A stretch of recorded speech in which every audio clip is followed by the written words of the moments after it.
Welcome to another GST Hangout with three top tax experts, Gautam Doshi, Group MD of Reliance ADAG, Rohan Shah, Advocate, and PV Srinivasan, former Head of Tax at Wipro. And of course, my colleague Aditya too will be joining in with some expert takes.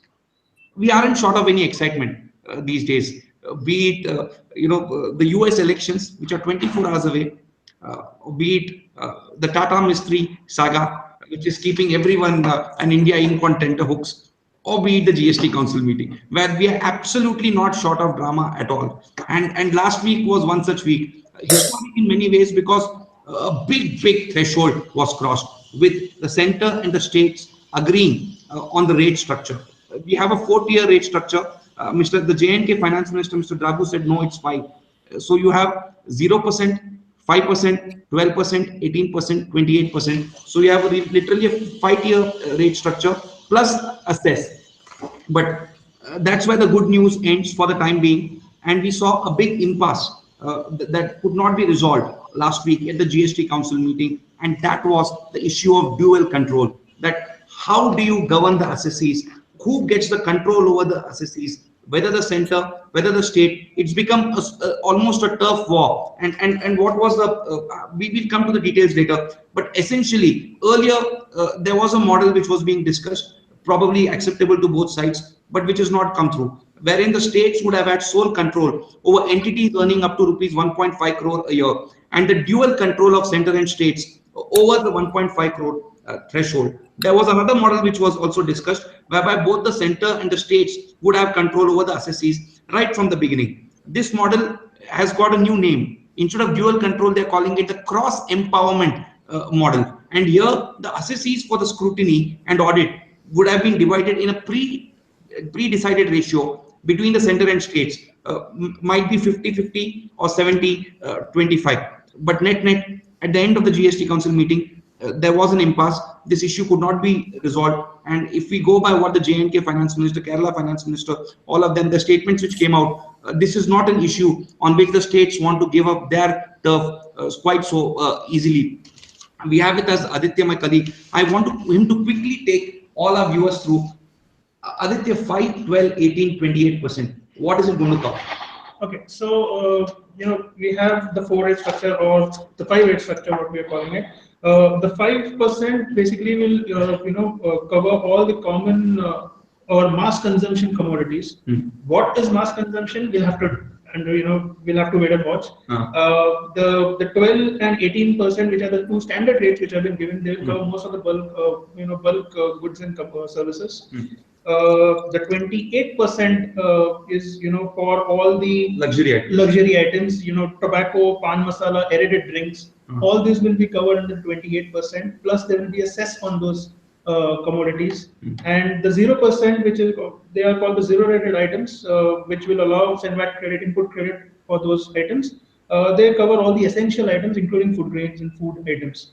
So this is what the finance minister has announced last week. We hope so basically what we are trying to understand, or what he has said, that the underlying principle for determining the classification or the basketing of these products is the tax slab will be closest to the current tax incidence which is under current regime. So that is what the underlying principle would be. And the cess?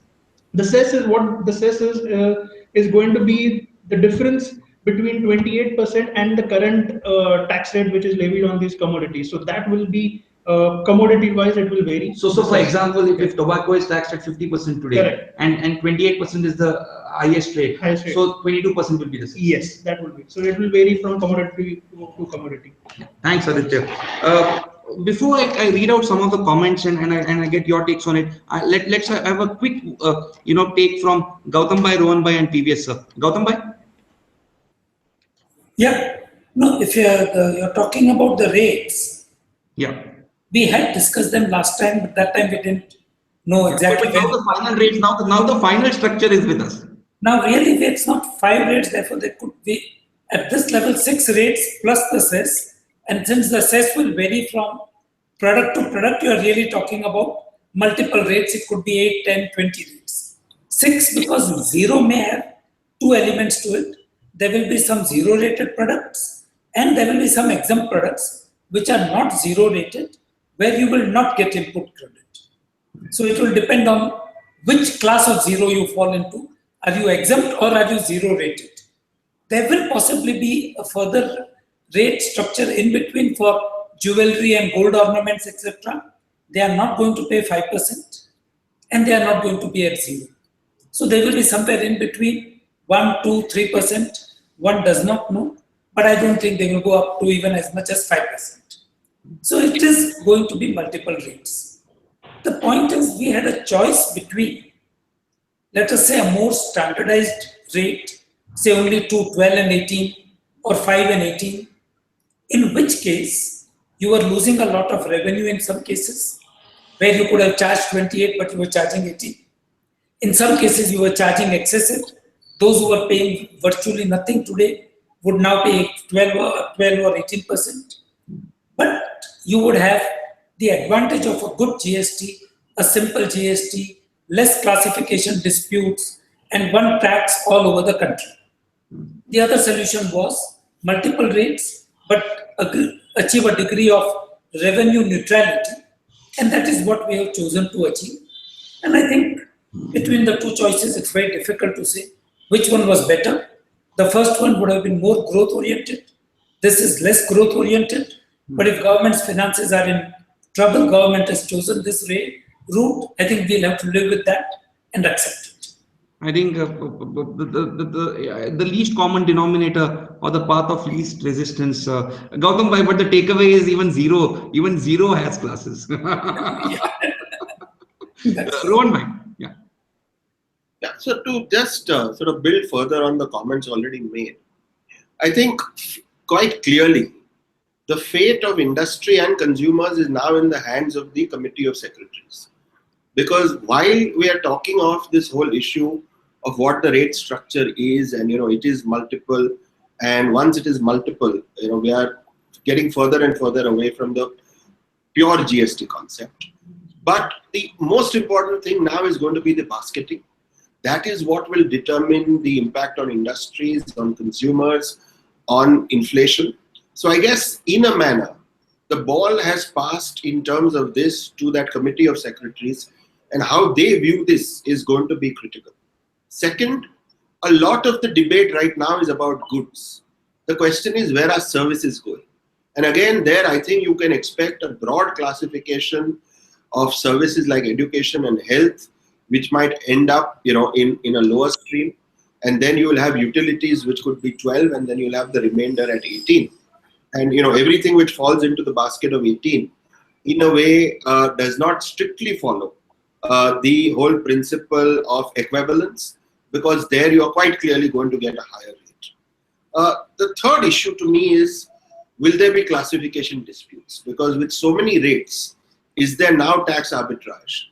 And will there be some classification disputes? I think if we follow the broad HSN structure, where one rate applies essentially to each chapter and therefore each generic grouping of goods, that may actually be a way of answering the issue. To say that even if there are multifarious rates, we can in a way try and eliminate the issue in terms of classification disputes, because quite clearly, what is an item of iron and steel can't aspire for the rates, for example, of clothing or rubber chappals, etc. So I think we are in what is the workable compromise for us in GST. The Committee of Secretaries now quite clearly hold the attention of the nation because the basketing is key, and how you treat your services is also sort of going to be key. But more and more, to me, what this throws up is that the administration of GST is not going to be simple, neither from a compliance perspective of the SSC, nor the administration by the tax collector. And that means effectively that many of the problems that we have today potentially might continue into the tomorrow. Yeah, I think those are important points. Let me build now from what Rohan bhai has said. Look at some of the comments that we've got. You have the CEO of Dabur, Mr. Sunil Duggal, saying that he wants to see whether the packaged consumer goods, toothpaste, etc. He's not sure whether it will fall in the 12% bracket, 18% bracket, or 28%. And he says that the impact of this will be quite huge. Until that clarity is obtained, I quote him, I think we are really shooting in the dark. Then you have Mr. Pawan Goenka, who's quite surprised that even small cars are talked about as being a 28% rate. He's the executive director of Mahindra and Mahindra. Because a 28% rate means that the GST simply becomes the current excise plus VAT. And in fact, it is probably marginally higher than current excise and VAT. And again, he made a point that all SUVs are not luxury cars. So we are looking at now, as Rohan Bhai said, a classification, if not tough battle, but at least like Gautam Bhai said last time in the last hangout, a lot of lobbying, hectic lobbying as to what should fall where. Previous sir? So, I think annually the government is aiming to collect the same amount of taxes as it has been collecting in the past and avoid a loss. And whatever loss is causing because of shifting the goalpost from production to consumption, that is being factored through the cesses. So if you want to avoid the loss, one level is to average everything and have a common rate. That means something which is not required to bear a tax will bear a very high level of tax, and something which is luxury will also enjoy a low level of tax. This may not work well in a democratic setup, particularly in a poor country like ours. So therefore, it has to be a few rates. Whether it should be 2 rates or should be 4 rates is what we can possibly debate. I think the eventual rate classification, no doubt it rests with the commissioners committee which is going to basket all these commodities. But the guiding principle will be possibly the HSN code, and possibly to say that the final rate should be as close to the current rate as possible with a plus or minus 2% variation to the current rate. Somebody may benefit with 2%, some goods may be less than 2%, but essentially it will be a variation of 2%. So I do not think that it's a revenue neutral rate at a rate level, not at an overall level. So for each rate we have today, you will have a revenue rate. For example, 16 to 20 may be bracketed into 18, 10 to 14 may be bracketed into 12, and so on and so forth. So you will find some kind of a unification of goods into some clusters and basketing them together. So it will not be too far away from the current rate is my expectation. Even for services, I find that it will be a mirror of all the five rates or 6 rates if you want to call it. There will be a 0%, there will be a 5% like healthcare services and maybe the education services at some level. There will be a 12% for certain citizen services like transport and so on and so forth. There will be 18% on most services, which is what is expected. There may be even a 28% on certain services like entertainment, which today bears a high level of tax. So you have even in services, luxury services. For example, if you have a concert organized in Mumbai, that concert may attract a 28% tax for all you know. Fine. I hope they do understand that tax conferences are more for intellectual brainstorming and they don't equate it that to a concert. So you'll have five rates coming mirroring even in services. Yeah, perfect. Rohan bhai, let me take it forward to the cess. That's cost. Or before that, I think on the classification part, just one comment. The J&K Finance Minister, Mr. Drabu, made quite an insightful, comment when he said to CNBC that we are going to look at a modern, progressive classification system. So what was considered a luxury item in the 70s will no longer be, may not be considered luxury now. So for example, smartphones may no longer be considered a luxury item, which 15 years ago were. So does that give you some sort of a reassurance on how the government intends to go about the classification? Yeah. No, it does. And, if they follow that through, in terms of the guidance which they give to the committee of secretaries, I think it will be worthwhile. And therefore, picking up anecdotally from what different ministers said, there was a reference to mobile phones, but let's understand mobile phones in any case in indirect tax were taxed extremely low from both an excise and customs perspective. Then, Mr. Jaitley is reported to have said that in this day and age, we can't consider air conditioners and, washing machines and things like that essentially to be something which is luxury. And again, I think something which is tied into the reality of consumption patterns, and not only consumption and aspiration patterns, I think you also have to see it in the context of the country we are. So, for example, SUVs, given the state of the roads in most of the hinterland, could you say that an SUV is really a luxury, or would you say that for you to traverse through a lot of the country, a SUV may actually be something which is an essential? So I think those are the sort of issues you will need to look at. For example, another thing that I feel quite strongly about is that in a nation where we don't have social security,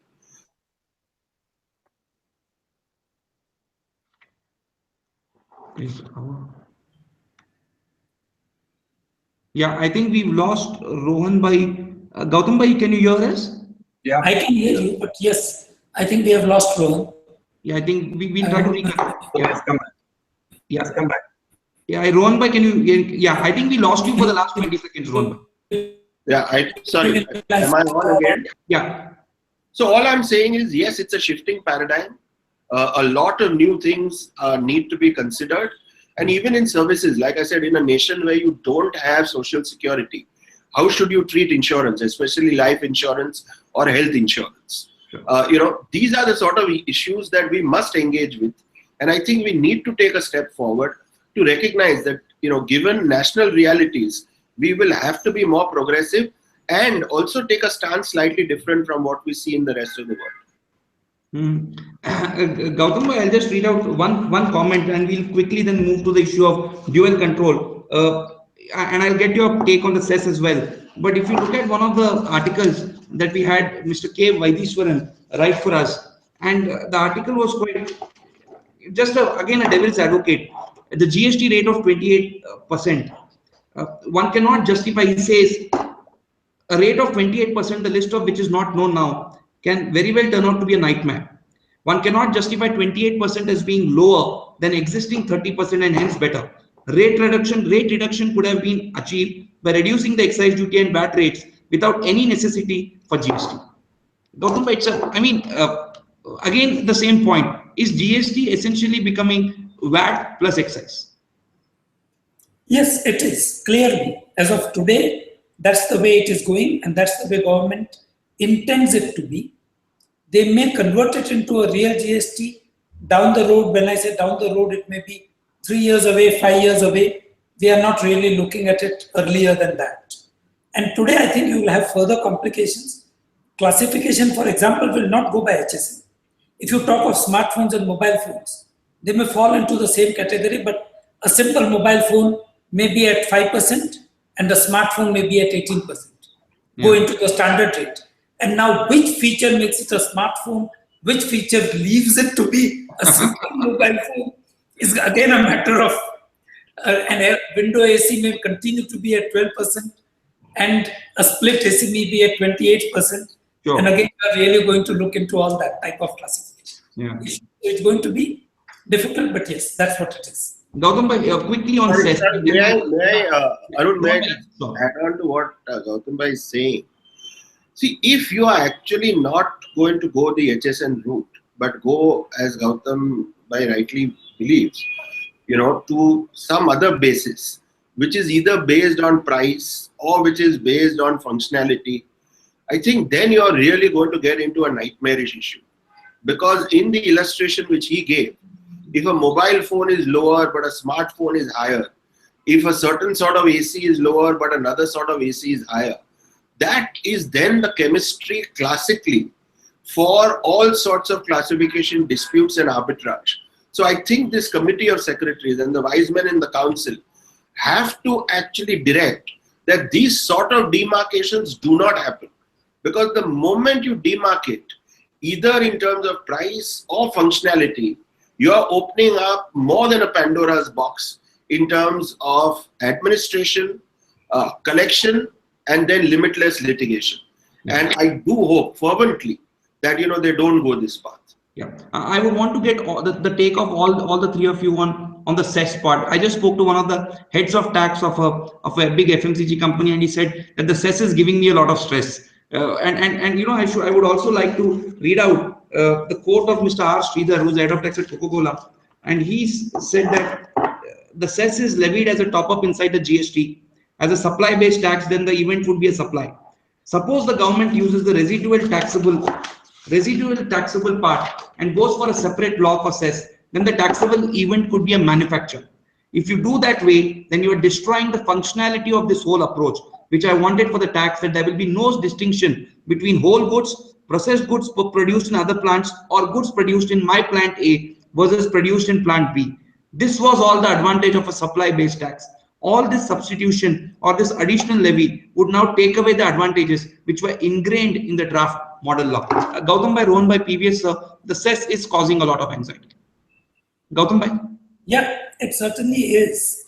And as I think Sridhar has rightly put it, cess will back to excise. It cannot be a GST, it cannot really be a VAT. You have to decide at which stage you are going to levy it. Either at the stage of manufacture or at the stage of sale, first stage or last stage. It cannot be a multi-stage document because there can be no process of giving credit of cess. If you are going to do that, you are really having two GSTs at one time, which is out of the question. And if you are really going to do it back to manufacture or VAT, then really you are continuing both laws. For that limited purpose, by calling it cess, you are really continuing excise. So really you have two taxes at the same time. Yeah, Rohan bhai, and then previous sir. To my mind, and I've said this before, I don't think the cess is a good idea. Even if the basis to levy the cess is constitutionally valid, even if you consider the reason for levying the cess as a source of funds for compensation, and you say, oh, that reason is virtuous, but a cess within a GST, I think has no place whatsoever from the perspective that you are, in a way, eating at the very basis of the levy, because you are creating multiplicity. You are creating divergent events of taxation. You are creating a levy which has no credit mechanism. So is it a distortion? Does it create a distortion, Rohan bhai? Sorry? Does it create a distortion? Essentially, is that what you're saying? To my mind, it creates a distortion and a little more, because it also creates a question mark on the credibility of your GST. Sure. Previous sir? I agree that it will cause, number one, we do not know the quantum of cess. It may be a fixed percentage, but if it writes on the tax rate, then you have as many cesses as the number of taxes. And if it's going to fill up the gap between the current tax and the 28%, then you have not 6 rates, you have many rates. So obviously it is going to cause some amount of distortion, which is what we have encountered all along. The government did well, at least the central government did well to subsume some of the cesses earlier, though some have got created in the past couple of years. But I would think that in a consumption-based tax, origination-based cess may not work well.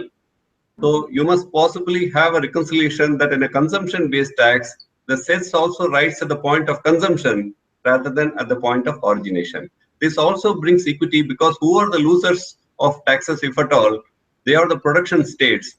If the production states have to bear the tax and also have a reverse mechanism of consumption-based tax, possibly we are causing double inequity for those states. This is becoming a bit complicated now. No, but we'll quickly shift to, we have 10 more minutes and we'll shift to dual control.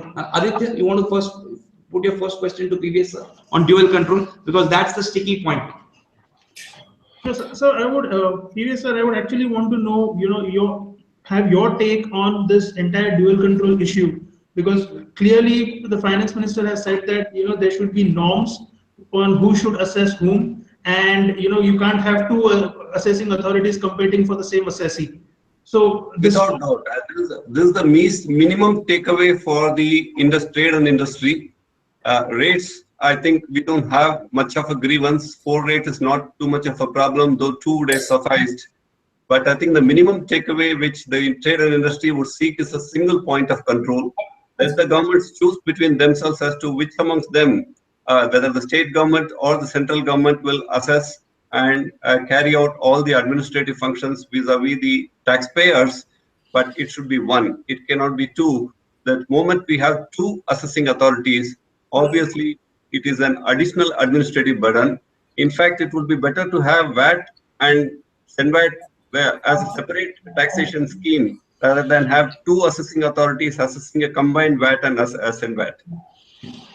I think that was PVS's anxiety right from the beginning. Even before the Rajya Sabha passed the bill on what is how will your assessment and administrative structure work. Rohan bhai, Right. what's the I solution? would share all of the anxieties that everybody has expressed in terms of the dual structure. And to me, one of the abiding problems is that we are talking of a tax which is supposed to unify us economically as a nation. But in the tax administration, we continue to talk of state and center. Now, from my perspective, this whole situation of state and center raises two very important issues. Let us say you set your threshold at 1.5, or you have cross empowerment, whatever this concept. The moment you have a state and a center as two officers, the situation is what happens if there is a divergence of view between them. And if there is a divergence of view between them, what is the methodology of conciliation? Who is right, who is wrong? And while you go through this process, what does the assessee do? So to me, the continued concept of central and state is actually very difficult to reconcile with the unitary concept of GST. Rohan bhai, if I'm getting you right, Rohan bhai, if I'm getting you right, what you're saying is that dual control should be a non-starter, that you should have only one assessing authority, no limits, no thresholds, nothing. So if I can just complete there, Arun, my whole suggestion is there must be only one authority, one point of interaction with the assessee, no second guessing of one authority by the other. And I am advocating a national tax service where all these people are trained together, learn to think together towards a common administrative mechanism, and not this continuing cleavage between what is center and what is state. I don't think that can be good. And I think it is high time. If we are talking GST, we must talk one national tax service. Give it whatever name you call, but there must be one body with one line of control and one sense of responsibility. But Rohan bhai, how do you protect the turf? I think it's become a turf war. Ultimately, in a federal structure, the states don't want to be seen as being at the mercy of the center. I think isn't that where this entire impasse is coming from? Look, your situation is that when you talk of the turf war, what is turf? Is turf that I must be able to take decisions which protect my revenue? Is that turf? Or is turf really about the factor of saying that in the context of the wherever you have an intrastate transaction, since both of us are now in the fray, we must both effectively look to protect our own turf. If turf is the concept, then I am very clearly saying it is antithetic to GST, because you now have people who will be inclined to administer relevant to their turf rather than in the national interest of what needs to be done. And it's this very concept of turf and therefore the difference that we are making, which I am saying is what needs to be addressed. You have a sharing mechanism, you have a compensation mechanism. Given all of this, why should this sort of a debate continue? Right. PVS, sir, you would agree with what he's proposing is some sort of a national what we say. He said a national pool of officers, which probably will. In fact, I would have suggested that it should have been more announcement. We should have a national tax service, and anybody from the national tax service, it could be a state representative or a central representative. That division will narrow down over a period of time. I think it should be a single point of taxation. It cannot be dual levy, because that will be possibly the only expectation the industry is left with is a single control. If that expectation also goes away, then we are no different from the current regime. Possibly the current regime is better because the base is different. In the new regime, we'll have the same base and dual control. That's possibly the non-starter for GST. At least not the best of starts. Sure. Perfect. So we'll know where we stand on dual control in a couple of weeks, whether I think that the State Finance Minister Center, they meet informally. Correct. And before the formal GST Council meeting, November 24th, 25th, I think Aditya wants to now raise a very important point on the draft legislation. I think if Gautam Bhai can unmute, he could put it to Yeah, a, sorry. the draft model legislation is likely to be presented in the winter session of Parliament. It will be first shared with the states, and they'll take the states' inputs, and then the legislation will be presented in the winter session of Parliament, which starts in a week, I think. Yeah. Yes. Aditya? As we know that, the draft legislations are going to be prepared by the 14th and the 15th of November, and, they will be put to the states, and their views and their feedback will be called for in a week's time. These draft legislations would and should include provisions on the control, the administration part. In a way, are we saying that the center is telling the states that, okay, this is what we are coming up with. You guys, now you need to either accept it or you give us certain suggestions, and then we will see what to do. Or you see, right now there is some concern because there will be a little, we can't leave aside some provisions and work on the rest of the provisions and then think of how the control is going to be. Yeah.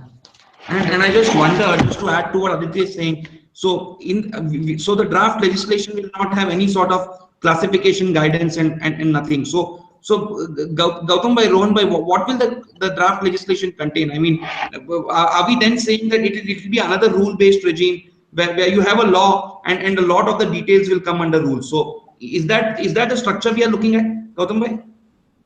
Yeah, that of course will be there, but that is fine, I think. That a lot of it comes in the rules is fine, so long as we have draft rules ahead of time. That is what one wants. It is not necessary that it should be in the law. I think the law will cover the basic concepts of things like supply, valuation, etc., as it is currently there in the draft law. Yeah. It may not cover this, but unless it gives clarity on control, it won't be effective. And now, whether you will have to have some very aggressive views on things like cut control. According to me, you will have to perhaps divide the whole subject into multiple parts.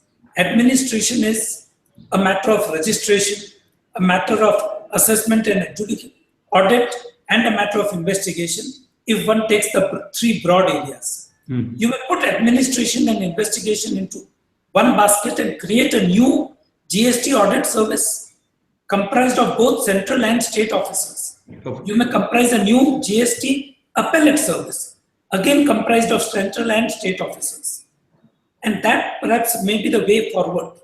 And then you can leave administration, registration, and things like that between the center and the states so that each one still feels that they are doing something. So let's see how they are going to do it.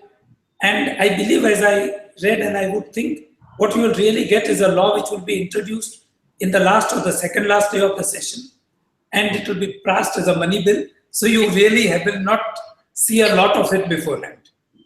Rohan Bhai? Yeah. So, I think you will really now get the framework of the law. I don't think you will get a clear articulation on issues like control in that. What concerns me is the process that seems to be emanating from MOF to say that at best there will be a consultation with states who will be sort of made aware of the law. And then it goes to Parliament without really any participation of a significant level at all from the assessees. And to my mind, that is always fraught with some difficulties because, clearly there is a time frame that we are working against. There is this whole issue of money bill and otherwise, depending on whether we only take it through Lok Sabha, also have to take it to the upper house. And while all of these constraints are there, ultimately this has to be a workable law which works for assessees on a day-to-day basis, which is simple to administer, simple to comply with. And when you say that we will form it and the assessees will sort of get it post the parliamentary process, to my mind, I don't know, how that is justifiable. I think there must be the participation. Many industries have concerns, in terms of just a generic law not being good enough for them. And I don't know if in our hurry to sort of get to these deadlines, we are so constrained that we can't even have a consultation with the public at large. Yeah, we will now get to the final comments. Previous for the industry, how should they now put their heads down and prepare for the next 6 months? Let's assume that the April 1 date or it's a May 1 or June 1. But what should the industry be doing for the next 6 months? What would be your advice? The best of my knowledge, it is not easy to prepare an industry because the law is not known. If you do not know the law, how do you configure your systems? For example, today you know there are 4 rates, but how do you configure the system unless your products are classified into a particular rate? If you do not know, you must generally what's called all systems have ERP systems. You know who should be the vendor, what his identities are, what his statutory identities are, who is the supplier, from which state he is supplying, under what registration he is supplying. All these factors for the ERP to get geared, I think it is a fairly a decent expectation if 6 months are given with only 3 months on the cards. There is going to be sufficient difficulty to comply with the law upfront. That's my gut feel. So what industry can do is to do some amount of impact analysis at high level, micro level, how to manage the exact supply chain. I think all these things are going to be slightly a difficult ask from the industry at this point without the law in place.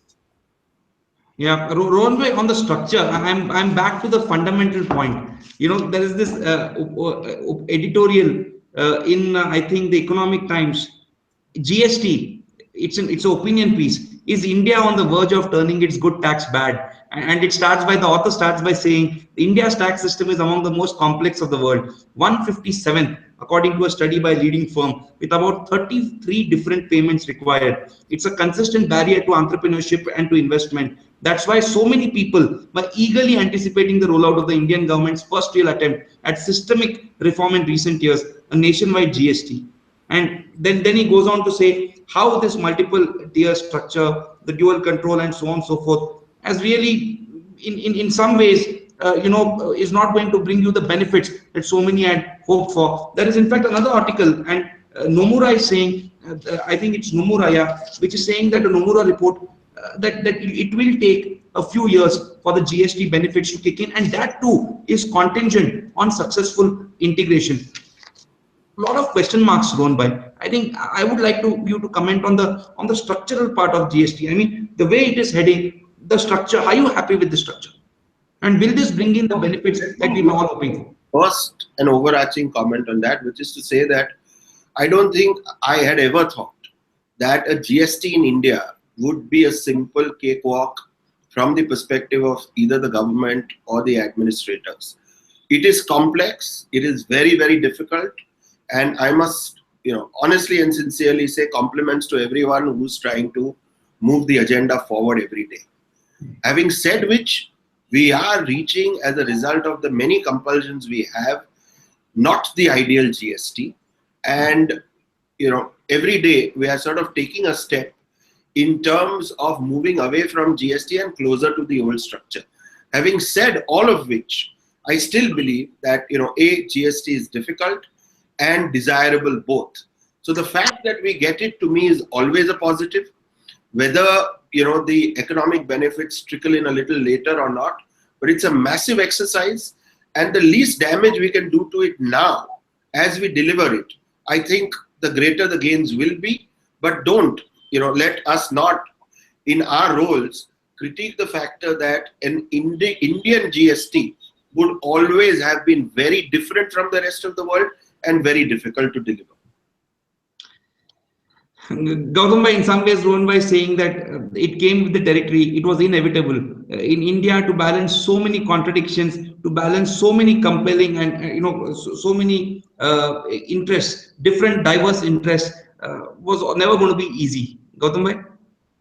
No, that is true. Clearly, there are very few such federations. It would have been simple if we could have made each state into a separate unit and treated everything else as import-export, rather than and applied something like a customs concept as opposed to a GST. And each state is a country by itself. In that sense, that's That's its size, that's its operations, that's its economics. And if you now try to create an economic community covering the whole country, naturally it's going to be one of the toughest tasks to create. And yes, and that is why, as I said, for example, take the whole debate between multiple rates and one or two rates, simplicity. Fine, we have chosen the more difficult path, but we have chosen one. It is not as if it is not a GST. It is still a GST. You may say it's a combination of excise and VAT, but that itself is a big thing. The fact that at least 7-8 taxes are subsumed into one is itself a major achievement. So let's look upon the positive side of it, while trying our best to improve it, and we'll continue to strive to improve for the next 2, 3, 5 years. The other day, someone commented that we are seeing hoardings everywhere, one nation, one tax. And look at what we now have. Aditya, final word from you. Well, okay. So, in a fortnight's time, we are going to have the legislations, the draft legislation. I just hope that there are no surprises in store for us. All the concerns that were raised from the model GST law that were released for in the public domain are addressed, and all the issues are resolved, and we get a good GST in place by April 1. Absolutely. And in case you want to read up on the draft model GST laws, I think we have several dozen articles on the indirect tax website of Taxsutra. Do read them, and you will be up to speed on the draft model GST law. And the moment the legislations are brought in, we'll of course again be back with all the experts. Thanks so much, Gautam bhai, Rohan bhai, and PVS sir. Thanks so much for that. Thank you. Thank you all. Thank you. Thank you. Thank you.